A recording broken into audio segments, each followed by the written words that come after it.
Olá, eu sou Hermínio Portes.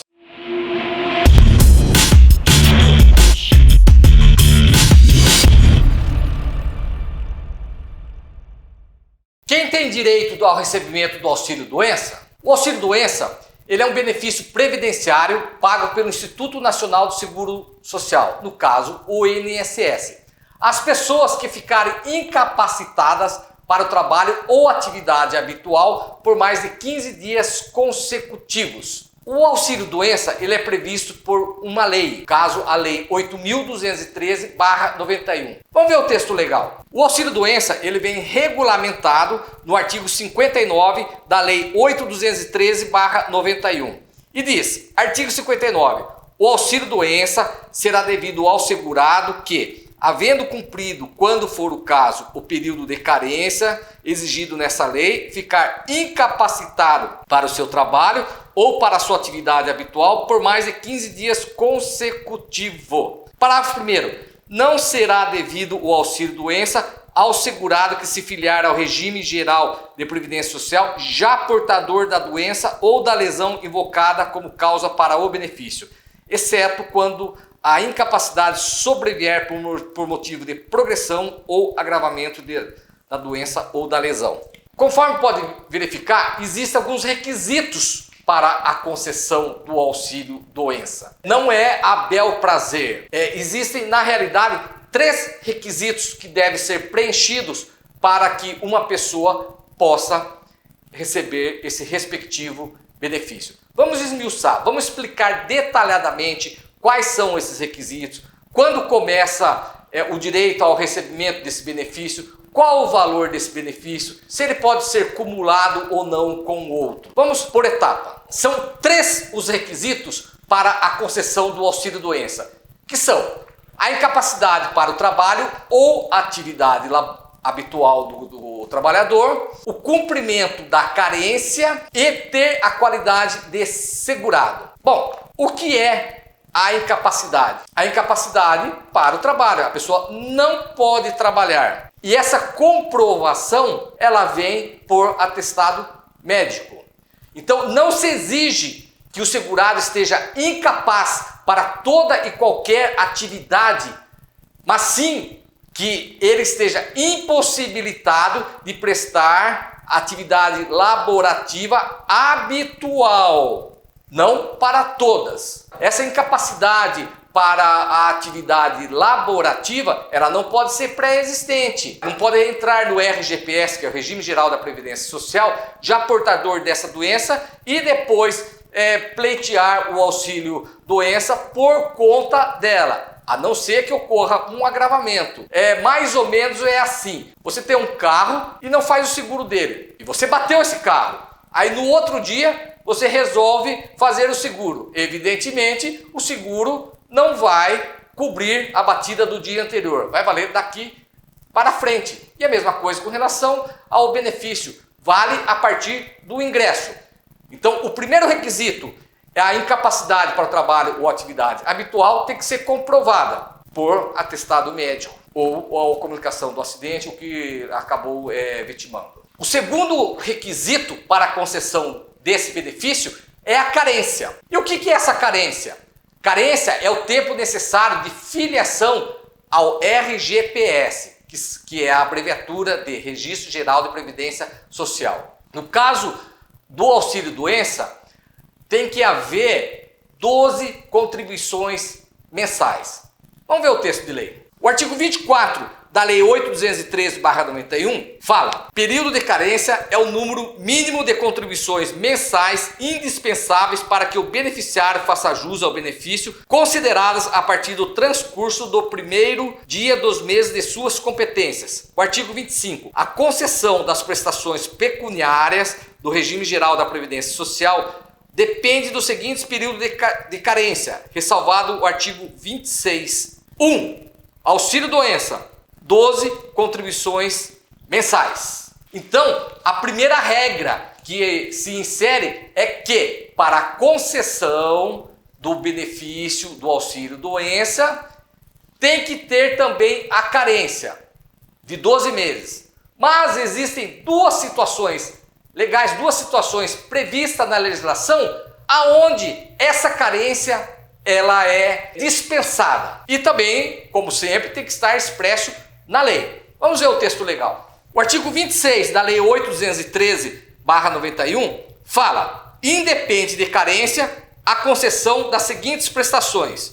O inciso 2, auxílio-doença e aposentadoria por invalidez nos casos de acidente de qualquer natureza ou causa e de doença profissional ou do trabalho, bem como nos casos de segurado que, após filiar-se ao RGPS, for acometido de alguma das doenças e afecções especificadas em lista elaborada pelos Ministérios da Saúde e da Previdência Social, atualizada a cada 3 anos, de acordo com os critérios de estigma, deformação, mutilação, deficiência ou outro fator que lhe confira especificidade e gravidade que mereçam um tratamento particularizado. Então, a carência ela é dispensável, ou seja, não precisa ter os 12 meses de contribuições, aquela contribuição mensal que se faz, o famoso INSS que as pessoas comentam, né? Em duas hipóteses, quando for decorrente de um acidente de qualquer natureza ou doença profissional ou do trabalho.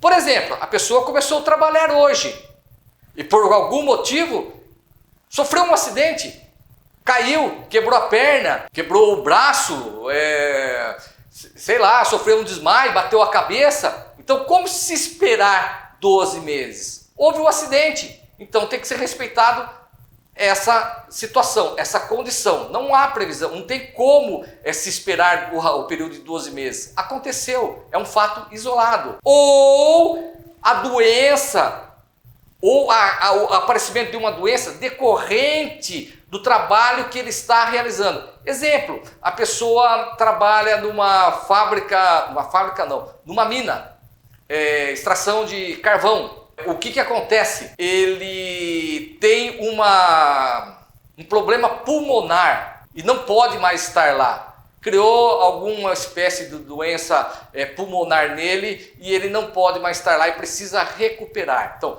nessa situação, também não há necessidade de esperar a carência. Agora, a outra segunda hipótese de dispensa da carência. O trabalhador for acometido de moléstia expressamente especificada em lista do Ministério da Saúde ou da Previdência Social.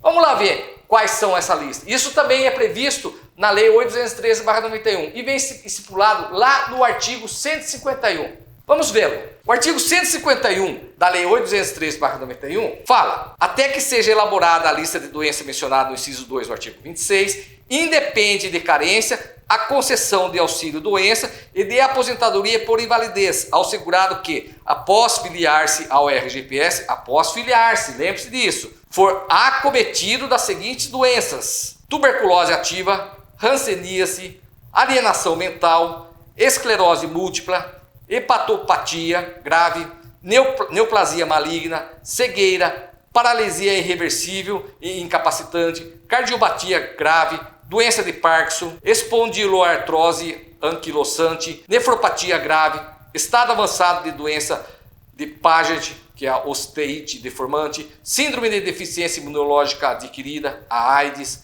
ou contaminação por radiação com base em conclusão de medicina especializada. Bom, então, nessas circunstâncias, não há necessidade de ter a carência. Aí, nós já falamos sobre 2 requisitos. Lembramos que são 3.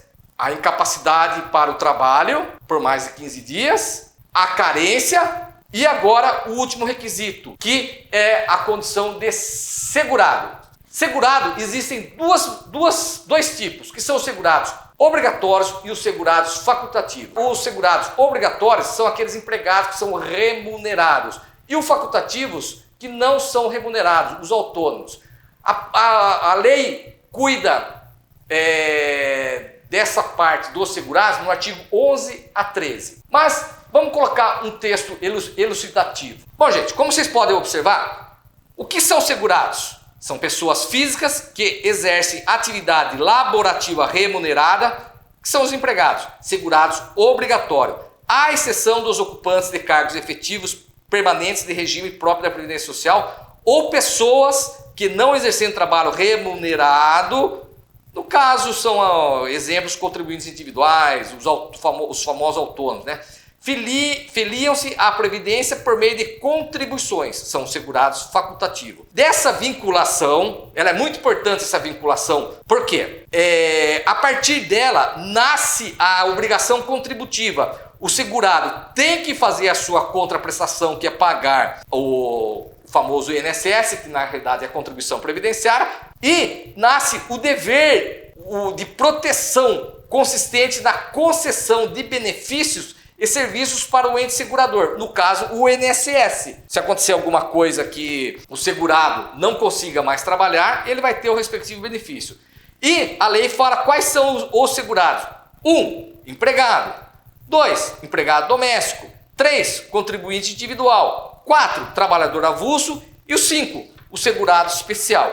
Não vamos especificar explicando cada um deles, senão o vídeo vai ficar muito longo. E se for o caso, depois a gente pode falar especificamente sobre cada um, caso haja algum comentário expondo esse tipo de dúvida. Aí esclarecerei com o maior prazer. Então já explicamos os 3 requisitos para a concessão do auxílio-doença. Incapacidade para atividade laboral habitual por mais de 15 dias, a condição de segurado e o período de carência. E o benefício? Quando ele se inicia? Ele tem início a partir do 16º dia do afastamento da atividade para o segurado empregado. E para os demais casos, da data do início da incapacidade enquanto perdurar a incapacidade. Por que para o empregado começa a partir do 16º dia? Porque do primeiro dia até o 15º, quem paga é o empregador. A partir do 16º dia, o INSS começa a pagar. Por que para os demais segurados não funciona assim? Ora, gente, porque eles são segurados facultativos. Significa que, se eles trabalharem, eles ganham. Se eles não trabalharem, eles não ganham. Então, por óbvio, não faz nenhum sentido que nos primeiros 15 dias o patrão iria pagar, porque eles não têm patrão. Eles são autônomos. Então, por esse é o motivo a partir do 16º dia. Vamos ver o texto legal. O artigo 60 da Lei 8.203/91 tem a seguinte redação. O auxílio-doença será devido ao segurado empregado a contar do 16º dia do afastamento da atividade. E no caso dos demais segurados, a contar da data do início da incapacidade, enquanto ele permanecer incapaz. Bom, já vimos os requisitos e quando ele inicia. E qual o valor desse auxílio-doença? Vamos lá. Também a lei especifica. Olha o texto legal. O artigo 29 da Lei 8.213/91 fala: o salário do benefício consiste, 2. Para os benefícios de que tratam a linha A, D, E, H do inciso 1 do artigo 18, na média aritmética simples dos maiores salários e contribuições, correspondente a 80% de todo o período contributivo. E aí no artigo 61 ele complementa. Ele fala: o auxílio-doença, inclusive o decorrente de acidente do trabalho, consistirá numa renda mensal correspondente a 91% do salário do benefício, observado o disposto na seção 3, especialmente no artigo 33 desta lei. Bom, daí que a gente vai se desumir que tudo vai depender de um cálculo e do valor da contribuição que ele efetuava. Mas uma coisa é certa, não será 100%. Não terá o mesmo, inclusive poderá ser inferior ao salário mínimo. Por quê? Ele não vai substituir o salário do trabalhador. Ele é uma coisa provisória. É um afastamento temporário. Porque se esse afastamento for definitivo, a incapacidade for permanente e ele não puder mais trabalhar, isso pode vir a resultar num outro benefício dependendo da perícia a ser realizada. No caso, a aposentadoria por invalidez. O auxílio-doença poderá ser convertido em aposentadoria por invalidez. Aí sim, por dispositivo constitucional, todo benefício, todo valor que substitua o salário do trabalhador não pode ser inferior ao salário mínimo. E lembrando, o auxílio-doença ele não pode ser acumulado com nenhum outro benefício previdenciário. Deverá haver a escolha, ou um ou outro. A lei proíbe. Como que faz para pleitear esse benefício? Se for empregado e teve um acidente no trabalho ou um afastamento, na maioria das vezes é a própria empresa que vai encaminhar para o INSS. Mas isso não fazendo, compete ao segurado ir a um posto de agência do INSS, levar o atestado ou a comunicação do acidente e preencher os respectivos formulários que estiver lá e pleitear esse benefício. Desse pedido poderá acontecer duas coisas: o deferimento, sem problema nenhum, está resolvida a situação, está falando por quanto tempo vai ser deferido e o valor que você vai ser recebido, ou o indeferimento desse benefício. O indeferimento, por consequência, implica na necessidade do segurado ter que voltar à atividade laborativa. Mas se ele estiver incapacitado, se ele não puder, só vai restar a via judicial. E aonde se pleiteia isso via judicialmente? Como se trata de uma autarquia federal, a competência para julgar é a Justiça Federal, não as estaduais. A Justiça Federal, salvo numa única hipótese que eu já vou argumentar. O que acontece? Se na cidade de vocês houver o Juizado Especial de Pequenas Causas Federal, Juizado Especial Federal, vão até lá, levem o atestado, todos os documentos que você possui, comprovando a condição de segurado, o cumprimento da carência e a incapacidade, e formulem um pedido. Vai ser feito um processo e o juiz, se preenchido os requisitos, não restará outra alternativa senão a concessão desse auxílio-doença. Se eventualmente não estiver o juizado federal, vocês deverão ajuizar perante a Justiça Federal. Aí necessitará de um advogado especializado ou específico, um advogado de confiança de vocês, para fazer o respectivo processo, porque é formal, existe uma petição inicial, que é uma peça técnica, existe a necessidade de transportar o seu direito para uma peça técnica, e essa peça técnica somente o advogado poderá fazer. Agora, se na cidade de vocês não houver a Justiça Federal e houver a Justiça Estadual, aí sim vocês poderão pleitear nessa Justiça Estadual. O artigo 109, inciso 1 da Constituição Federal garante isso para vocês.